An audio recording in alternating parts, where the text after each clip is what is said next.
Assalamualaikum warahmatullahi wabarakatuh. A'udzu billahi minasyaitonir rajim. Bismillahirrahmanirrahim. Hamdan wa syukran lillah wassalatu wassalamu ala Rasulillah wa ala alihi wa ashabihi wa man tabi'ahu amma ba'dah. فقال المصنف رحمه الله تعالى وأدام النفع به وبعلومه في الدارين آمين. بسم الله الرحمن الرحيم. أخلص لربك ثم سر بطاعة واحزن بسوء تب وأنت النادم. Akhlis becik murneake saka sira. Murnekno. Murni niku mboten kecampuran liyane. Nah, kecampuran liyane namine oplosan ya. Tumbas bensin murni, berarti ya bensin serasan. Kecampuran liyane jenenge oplosan. Niki murnekno ngamal. Akhlis becik murnekake sapa sira li rabbika krana pangeran sira. Dados kita ngamal napa wae wajib kita murnekake namung krana Gusti Allah. Boten kecampuran sanese. Sumasurra nuli kari-kari becik bunga sira bitaatin kelawan lakoni taat maring Gusti Allah. Kita nglakoni ibadah, nglakoni taat niku kedah duwe rasa seneng. Kita ngaji kudu duwe rasa seneng lakoni taat. Sebabe kita ngerti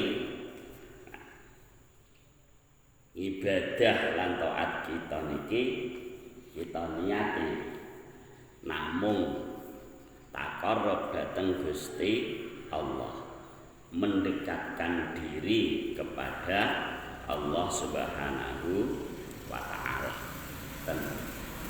Atas kita ngaji ngeten iki kedah duwe rasa seneng.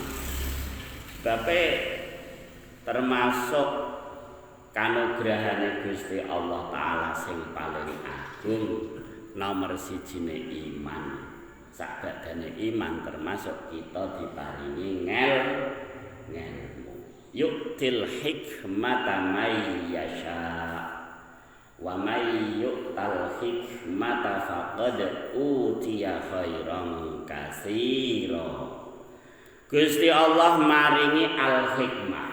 Al-hikmah niki ya wonten sing maknane Al-Qur'an. Kita diparingi saged maca Al-Qur'an. Senajan boten kabeh, senajan Fatihah serasan niku pun termasuk al-hikmah.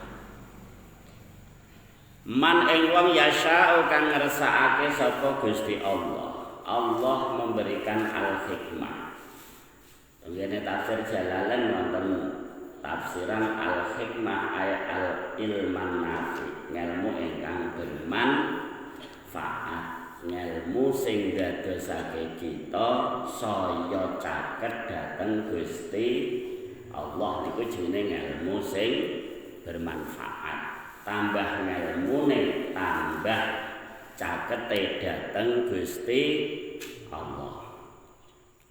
Wa may yu'tal hikmata faqad utiya khairan katsira. Sinten-sinten sing diparingi al-hikmah dening Gusti Allah, diparingi ilmu ingkang manfaat, diparingi Al-Qur'an, diparingi faham hukum-hukume Gusti Allah. Faqad utiya monggo teman-teman diparingi sapa man khairan ing kebagusan kasiron kang akeh. Seneng ta mboten? Seneng. Mulane kita niki nglakoni taat kudu duwe rasa seneng. Rasa bungah nek gone ati sehingga tutuke alhamdulillah saged ngaji. Alhamdulillah saged salat, alhamdulillah saged maca sholawat, saged zikir. Ngoten. Wahzan lan becik susah sira bisuin sebab nglakoni dosa. Nah, kita nglakoni dosa kudu duwe rasa susah. Sebab nek nglakoni dosa ganjengane napa siksa. Nek nglakoni taat gandengane ganjaran. Ganjaran gandengane swarga. Nah, kita nglakoni dosa kita kedah ngrasa susah. Sebab dosa niku ganjarane napa?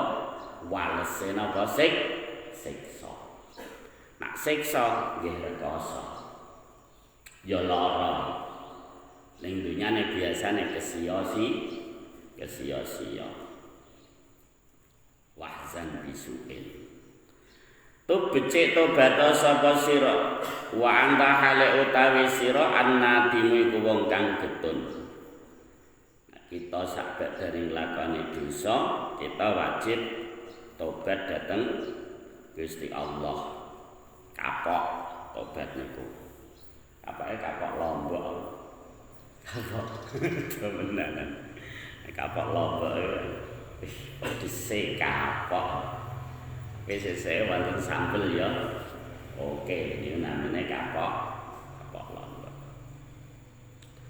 Zakaran terus sapa anazimu kiai kang ngagamake iki kitab fi hadzal bait ing dalem iki bait salasa syu'abin ing telu pira-pira cabang iman. Kiai Musannaf menyebutkan dalam bait ini 3 cabang iman. Oh, wonten pinten 70 Nggih, nek jenengan iman, kita iman, tapi cabang-cabangnya do mboten dilakoni. Dadi ya kaya kayu prutol ngoten. Kados kayu ngadeg tapi mboten wonten pakane ngadeg bloko. Jadi celoki kinceng nggih. Fayuqalu mongko nuli den dawuhake ala tartibima ing atase urut-urutane barang mara kang wis kliwat apa mah. Iki nerusno urut-urutane sing pun dhisik. Wasyobatu tawi cabange iman al-khamisatu wal arba'una kang kaping 45. Al-ikhlasu iku murnekake fil amali ing dalem ngamal dimurnekake lillahi ta'ala karena Gusti Allah Ta'ala. Iki termasuk sing angel napa gampang? Angel napa gampang? Angel iki masuk. Yang niku nak ikhlas niku dijamin selamat saking godane setan. Illa ibadaka minhumul mukhlasin. Di iblis ngakoni wabeh Bani Adam ajeng disasarno. Nang iblis ya mengakoni illa ibadaka.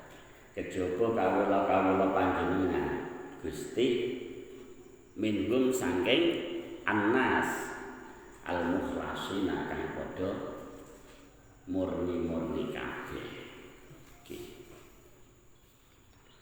Kala dawuh sapa Imam Al-Ghazali, la definisine ikhlas niku napa? Wal ikhlasu wa ayyakuna gharaduhu mahdud taqarrubi ila Allah Ta'ala. Wal ikhlasu utawi kang aran ikhlas wa ya ikhlas.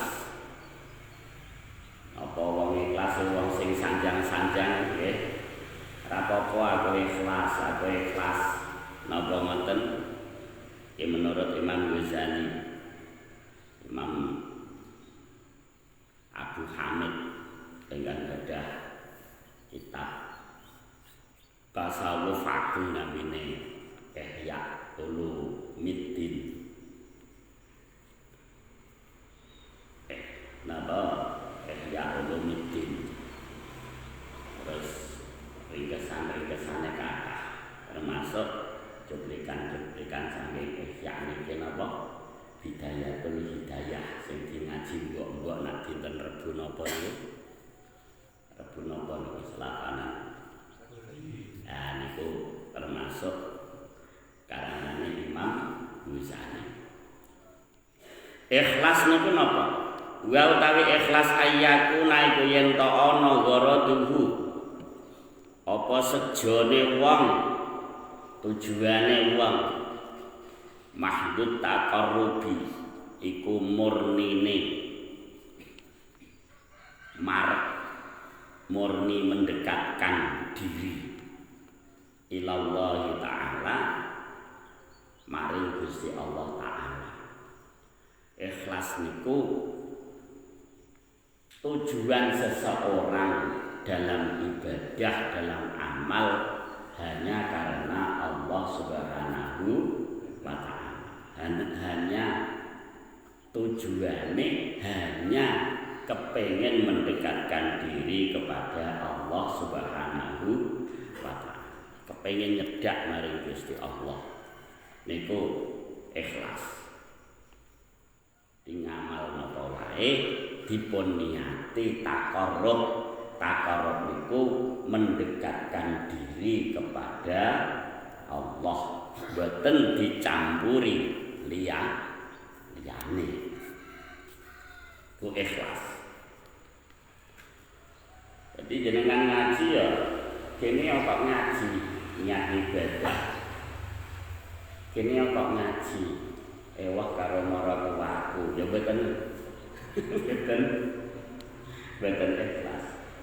Kene kok ngaji ewah karo kancaku ya boten ikhlas.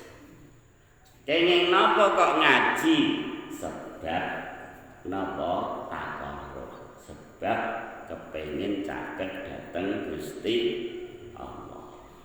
Niate ibadah. Kene kok ngaji, masa aku seksi konsumsi orang ngaji. Ora macem ya. Kadang-kadang kan kita kan ngoten nggih. Perkara ewa. Nanti urun wae kadang-kadang ya perkara ewa. Kene kok urunan akeh. Mosok aku duwe mobil kok urun mek 10.000. Padahal ya boten masalah. Dadi wonten embel-embele krana sakliyane Gusti Allah. Tapi nak urusan narik urunan biasane sithik lah nak ikhlas apa akeh lah boten ikhlas lah kata. Nah kata ikhlas polape. Jenengan bangun masjid pun kula saikhlase modale Rp2.000. Wis jenengan ora ikhlas lah, penting urune 10 juta. Jenengan bijing nak dikon narik urunan nggih. Ikhlas metune Rp2.000. Orang ngono adike 2.000 sing beto wedang niku pati murah. Medeni wong.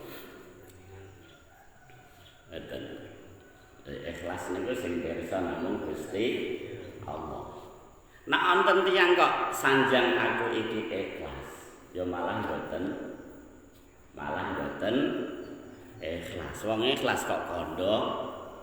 Padahal ikhlas niku penggaweane ati. Tapi ikhlas niku wonten ciri-cirine. Ciri-cirine napa? Tahwi ilaihi afidatul khalqi.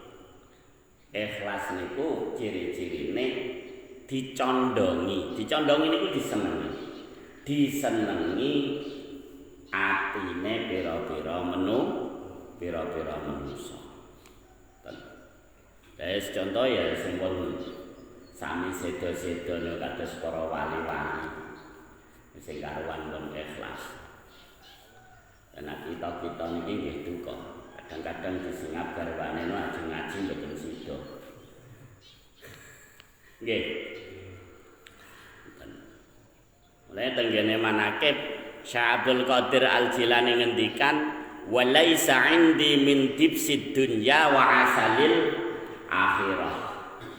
Aku iki ngamal murni krana Gusti Allah. Ora arep-arep balesan reregetane donya lan ora arep-arep balesan ganjaran madune akhirat. Murni krana Gusti Allah Ta'ala. Titik. Falau nama mongko lamun turu sapa wong. Masalan kelawan upamane nggih tersuwun. Hatta yuri sehingga ngepenakake sapa man nafsahu ing awak dhewe man. Pamane wonten tiyang sare kepengin awake kepenak. Termasuk solusi segala masalah niku sare. Jenengan gada utang sembarang kok iso turu. Ayem. Uliye sare liyatakowa supaya gawe kekuatan sapa wong alal ibadati ing atase ibadah. Ba'dalu ing dalem sabadane sare kana mongko ana nauhu apa sarene wong ibadatan iku dadi ibadah. Lane termasuk disunahaken niku kaya lulah. Kaya lulah niku sare mangsa awan. Kira-kira jam 1:30 utawa jam 11 dugi zuhur niku bahasane kaya lulah. Kangge nguwatno awak menawi mengko nak ibadah bengi awake boten lesu. Awa nak salat zuhur awake boten ngantuk. Jenengan niat turu niate supaya nak ibadah kuat. Niku ya termasuk ibadah. Jenengan dahar niate supaya nak ibadah kuat. Niku nggih termasuk ibadah. Aku tak sarapan supaya mengko nak kerja awake boten lesu. Kerja niki termasuk ibadah. Ngoten. Mulane ibadah niku nggih gampang. Turu mawon dados ibadah. Iki jenengan nak sare nggih diniati.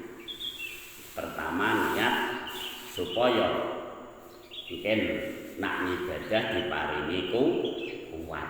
Samane sarene awan jenenge kaya lulah. Tawa sarene dalu. Wah aku tak ndang sare engko nak salat subuh ben mboten kawanan lillahi ta'ala. Nak salat subuh ben mboten ngantuk. Niku jenengan sare diniati kanggo kekuatan ibadah niku dados ibadah. Padahal napa sare penak ta mboten. Tur ketoke ngibadah turu niki luwih gampang ikhlase daripada ibadah liyane. Jenengan nak turu tak kira ya mesti ikhlas. Kita-kita niki lho nak tilem ikhlas ta mboten? Ikhlas. Jajal nak sedekah kancane do 10.000 delalae saged sedekah sejuta.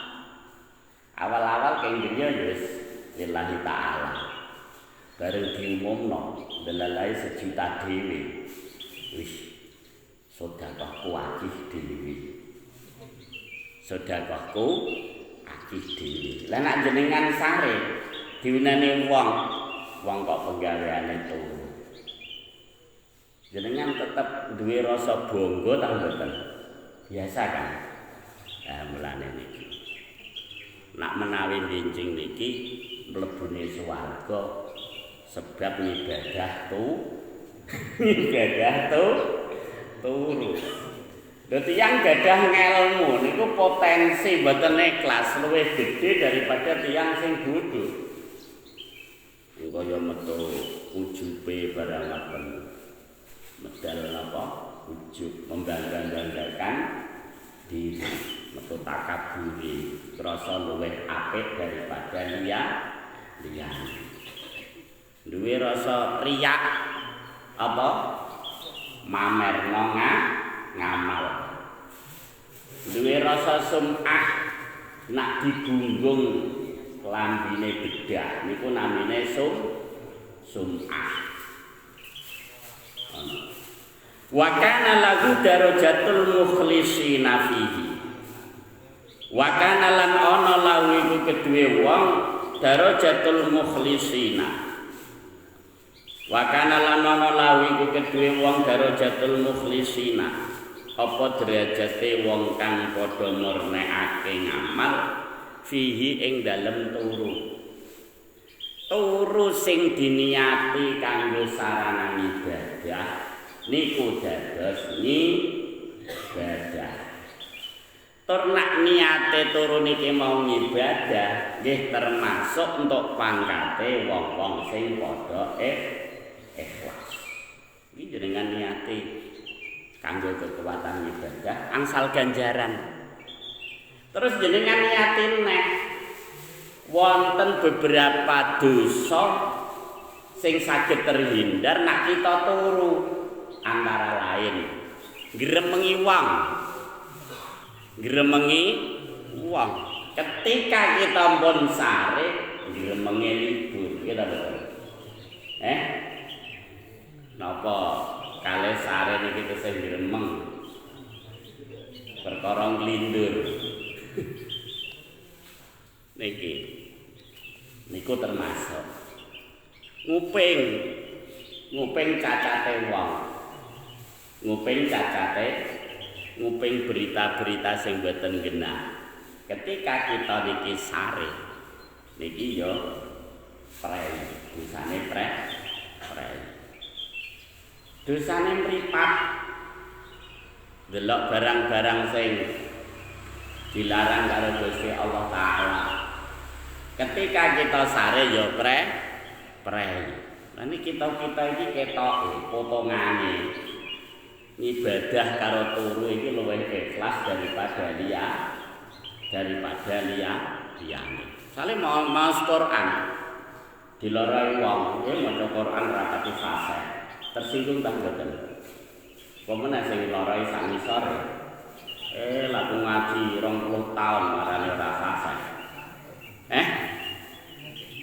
Niki. Mulane napa latihan menawi kita nglakoni sedaya perkawis niku diniati ibadah termasuk turu. Lane wonten hadise Kanjeng Nabi naumul alimi afdalu min ibadatil jahil. Sarene wong alim, wong sing duwe ngelmu iku luwih utama katimbang ibadahe wong bodho. Lah niki nggih ampun terus dipahami, nek ngono aku wong bodho ya mboten usah ngibadah lah. Ya ampun dipahami ngoten, dipirna riyen keterangane. Tiyang niku nak gadah ngelmu sarene mawon dados ibadah sebab diniati ibadah. Neng nak tiyang niku bodho kadang-kadang ngibadahe mawon mboten sah neng mboten ngertos. Mulane napa wonten dawuh Kanjeng Nabi naumul alimi afdalu min ibadatil jahil. Sarene tiyang sing gadah ngelmu niku luwih utama katimbang ngibadahe tiyang sing bodho. Sinten tiyang sing alim? Tiyang sing alim niku tiyang sing mulang utawa tiyang sing urun ngaji. Niku tiyang sing alim. Ning nak tiyang niku mboten purun mulang, mboten purun ngaji, niku namine tiyang bodho. Dadi Kanjeng Nabi ngantos dawuh naumul alim afdalu min ibadatil jahil niku asbabul wurudi. Nah cara ten hadis iki istilah asbabul wurud utawa asbabul wuku. Sebab-sebab terjadine hadis niku nah tenggene Al-Qur'an namanya asbabun nuzul, sebab-sebab turunnya Al-Qur'an. Nah tenggene hadis namanya asbabul wurud utawa asbabul wuku. Sebab Kanjeng Nabi dawuh niku wonten setan. Niku amping-amping nek nggone sanding masjid. Ketemu Kanjeng Nabi ditakoki setane, "Ton, kowe lah apa ton?" Ape nggodha wong salat tapi wedi karo wong turu. Lho setan iki wedi karo wong turu. Ternyata sing salat niki wau tiyang sing boten gadah ilmu, sing sare niku sahabat ali karo Allahu wajibah. Lah kene yo kuwe kok wedi karo wong turu. Padahal iku ya karuan turu, sing iku salat karuan ibadah. Nggih kula iya aku wedi karo wong turu sebab sing sare iku sing turu iku wong alim rupane sahabat Ali. Sing napa? Sing ibadah iku wong bodho. Engko nak sing wong bodho iki tak godho sing wong turu iki engko tangi akhire benerno salate wong bodho iki mau, akhire salate sah. Ning nak wong bodho iki mau tak jarno, kadang-kadang salate napa? Salate ora sah. Terus akhire Kanjeng Nabi dawuh naumul alimi afdalu min ibadatil jahil. Turune wong alim wong sing duwe ilmu iku luwih utama katimbang ibadahe wong iku. Lah kepengin mboten bodho ya ngaji. Nak saged mulang ya mulang. Nak mboten saged mulang ya ngaji. Senajan wis saged mulang ya aja ninggalno ngaji. Ngoten. Waman laisa kadzalika, waman utahe sapane wong laisa ora ana sapa man kadzalika. Iku kelawan kaya mengkono-mengkono niat mahdud taqarrub, niat murni mendekatkan diri kepada Allah. Fabibabil ikhlasi mongko fababul ikhlasi mongko utawi lawangi ikhlas fil a'mali ing dalem pira-pira ngamal masdudun iku tertutup alaihi ing atase man illa alan nuduri kejaba ing atase langka. Nak niate mboten murni mendekatkan diri kepada Allah niku langka banget tiyang niku kok saged ikhlas. Mulane sing saged ngrasakno niku pribadine masing-masing. Nek nak saged ikhlas nggih nikmat banget. Wal ikhlasu tawi ikhlas yudaduhu iku dadi lelawanan nggo ing ikhlas al isyraku apa nyekutake Gusti Allah taala. Suwalike ikhlas niku musyrik. Mulane musyrik niku wonten musyrik jali, wonten musyrik khafi. Dadi nyekutokno Gusti Allah niku wonten sing terang-terangan. Kaya wong nyembah berhala, nyembah patung, nyembah wit-witan, nggih. Niku namine musyrik jali. Musyrik sing cetha, terang-terangan. Wonten musyrik niku musyrik khafi. nyekutokno Gusti Allah tapi samar. Rupane napa? Riya. Riya iki ngamal sing krana sak liyane Gusti Allah. Niku namine riya. Niku termasuk musyrik, tapi musyrik khafi. Diarani musyrik khafi sebabnya samar-samar. Wong ngamal iki ya cara lahir ketoke apik, ning krana mboten napa? Krana mboten ngibadah dhateng Gusti Allah dadine nggih elek. Lane teng kene surah napa? Al-Maun termasuk tiyang sing mendustakan agama niku alladzina yurauna wa yamnaunal maun. Tiang-tiang sing nalika ngamal tujuane krana pamer. Pamer niku tujuan sing sakliyane mendekatkan diri dhateng Gusti Allah. Wa yamnauna lan padha moh sapa alladzina al-maun.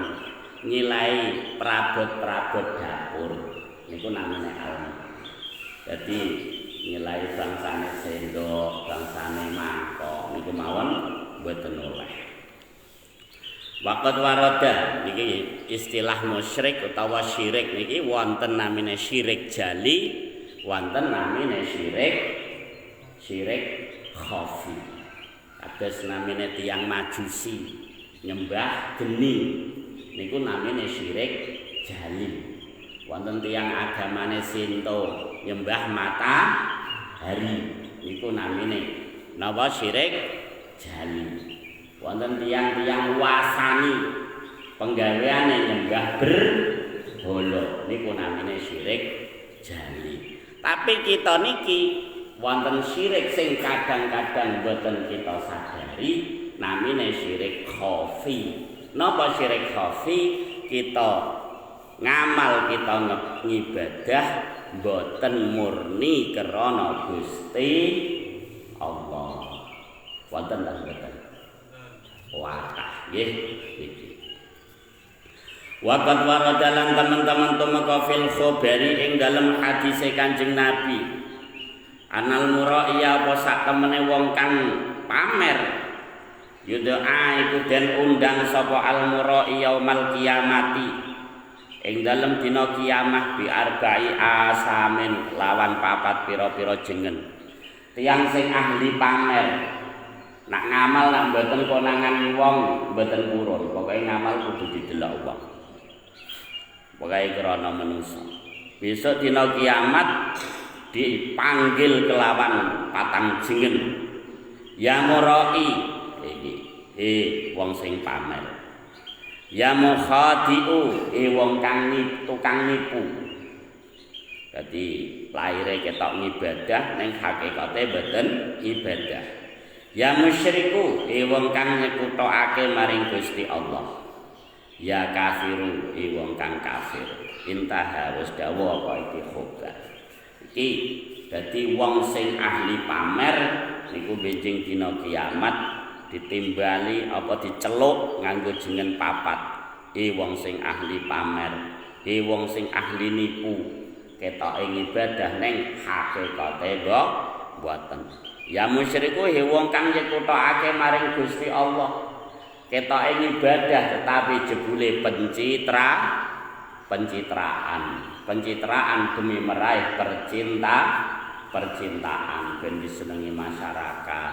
Engko nek wis disenengi nyalon petinggi. Ya kafiru wong sing kafir, wong sing mboten mensyukuri dhateng nikmate Gusti Allah. Diwai nikmat ketoke lairing lakone ibadah tapi malah jebule dinggo napa krana liyane. Waqala lan dawuh sapa sahibu syarhil wasiyah. Wong kang sapa kiai kang duweni kitab syarhul wasiyah. Wa kamalu maqamil ikhlasi utawi sampurnane kedudukane ikhlas. Yahsulu iku hasil apa sampurna bisyuhudil abdi kelawan uliye nekseni kawula ana amalahu ing sak temene ngamale abet as-sholihah kang bagus-bagus iku makhlukun den gawe lillahi ta'ala keduwe Gusti Allah taala ala sabilil yaqini ing atase dalane yakin. Laisa ora ana lahu keduwe abet minhu saking amal siwa nisbati taklifi sakliyane bangsakake den perdi-perdi fakot mlangka bloko termasuk sampurnane kedudukane ikhlas iku hasil seorang hamba menyaksikan bahwa amal-amal bagus iku sing gawe Gusti Allah. Jenengan nek ditakoki langit bumi sing damel sinten? Gusti Allah. Jenengan saged ngamal apik sing damel sinten? Gusti Allah. Niku saged kita nglakoni sampurnane ikhlas. Mboten diakoni ngamale apik mboten diakoni, mboten kok aku iso ngene, aku iso sedina khatam Quran ping 5 pamane, sedina iso salat tahajud. Tapi kabeh ngamal apik dinisbatno maring Gusti Allah. Alhamdulillah aku dikersakno iso melok ngaji, dikersakno iso salat, dikersakno iso sedekah, dikersakno iso duwe anak sing saleh, dikersakno iso ngamal apik.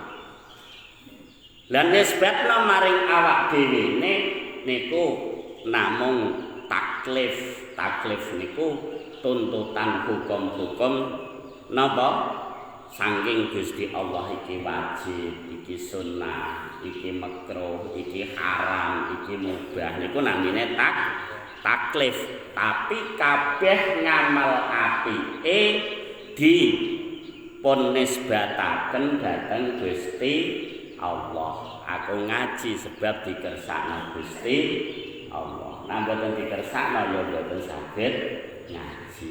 Aku iso zikir dikersakno Gusti Allah. Kabeh ngamalku iki digawe dening Gusti Allah. Niki carane supados kita saged ikhlas kanthi sempurna. Tetapi ketika kita pun mengakui ngamali dhewe, akhire napa? Akon nek mboten diakoni ya mboten purun. Ngoten. Wa man utahe sapane wong syahida iku lamun nekseni sapa man amalahu ing amale man khalqan ingkang den gawe lillahi taala kedue Allah taala ala sabilil yaqini ing atase dalane yakin. Barang siapa yang meyakini bahwasanya amal-amal kebaikane iki diciptakno dening Gusti Allah, lam yatlub mongko ora golek sapa man alaihi ing atase amal sawaban ing ganjaran. Tiyang niku mau boten diganjar ya tetep ngamal kados Syabul Qadir wa walaisa indi min tibsid dunya wa asalil akhirah. Walan tatruk lan ora mempengaruhi hu ing man afatul amali apa coba-cobane ngamal as-salasati kang as-salasatu kang telu terdine mboten terpengaruh kalih godaan-godaane ngamal. Godaan-godaane ngamal niki wonten 3. Napa niku? Wahya utawi telu wau, arriya niku nomor 1 pamer. Pamer niki ngamal krana sakliyane Gusti Allah. Wal kibru lan takabur, sombong. Sombong niki ucapane iblis ana khairun minhu. Ngrasa luwih apik daripada wong liya. Ana utawi ingsun iku khairun luwih bagus minhu saking Adam. Iki pertama kali napa ingkang takabur niku iblis. Nah menika diutus sujud dening Gusti Allah. Wal ajabu lan membangga-banggakan diri. Wah, wong sak desa bakalan wis ra ono sing iso ngamal kaya aku. Lah niku jenenge ajab. Mboten rumangsa apik karo liyane, tapi membangga-banggakan diriku pun aku karo awakku dhewe. Sedina mangan ping 5 kok kuat. Sedina salat tahajud, sewengi salat tahajud 23 rakaat kok kuat. Sepisan tok bar niku blas. Niki jenenge ujub. Ujub niku membangga-banggakan diri apa? Ngrasa gumun karo awake dhewe. Nak takabur ngrasa luwih apik daripada liyane, memandang rendah dengan orang lain. Sing paling apik awake dhewe niku jenenge takabur. Lah nak riya ngamal sing krana mboten napa? Ngamal sing mboten krana Gusti Allah. Niku afatul amal. Jenenge napa penyakite ngamal sing iso ngentekno ganjaran-ganjarane ngamal.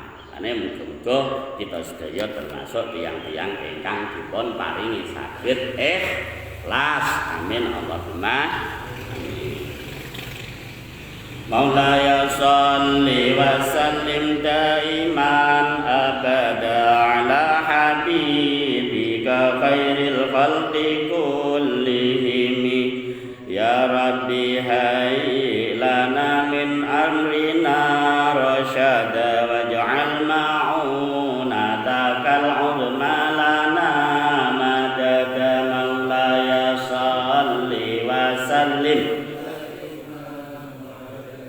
ala habibika khairil khalqi kullihim wa la takilna ila tadbiri anfusina wan nafsu ta'jizu an islahi ma fasada. Maulaya shalli wa sallim ala habibika khairil khalqi kullihim.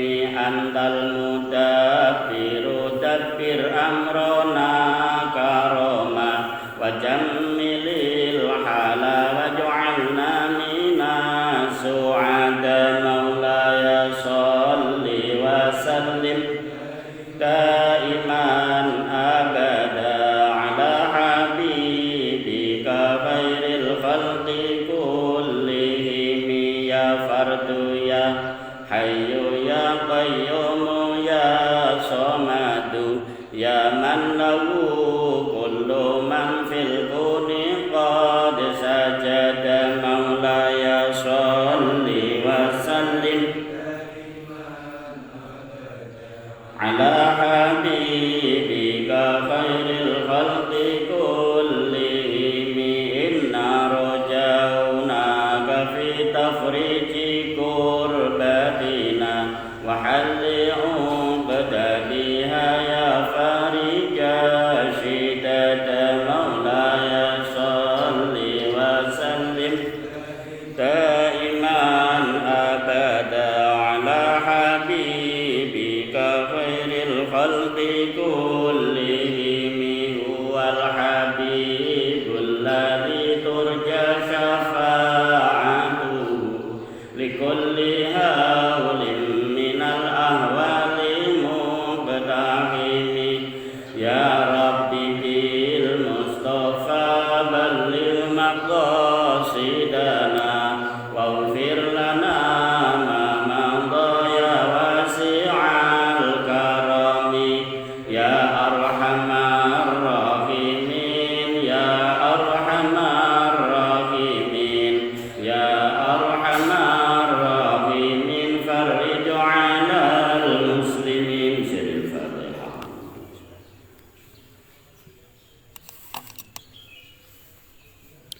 Makaten kirang langkungipun nyuwun pangapunten. Allahumma waffiq wa pamit thariq. Wassalamualaikum warahmatullahi wabarakatuh.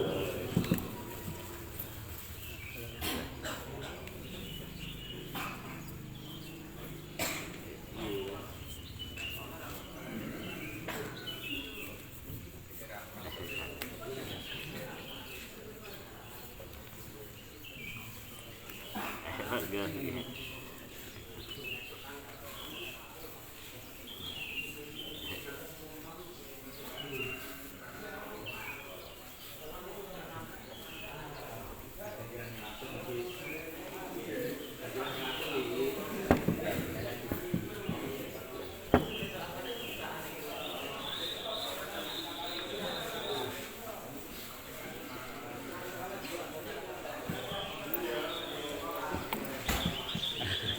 Sehat? Sehat, Pak. Alhamdulillah.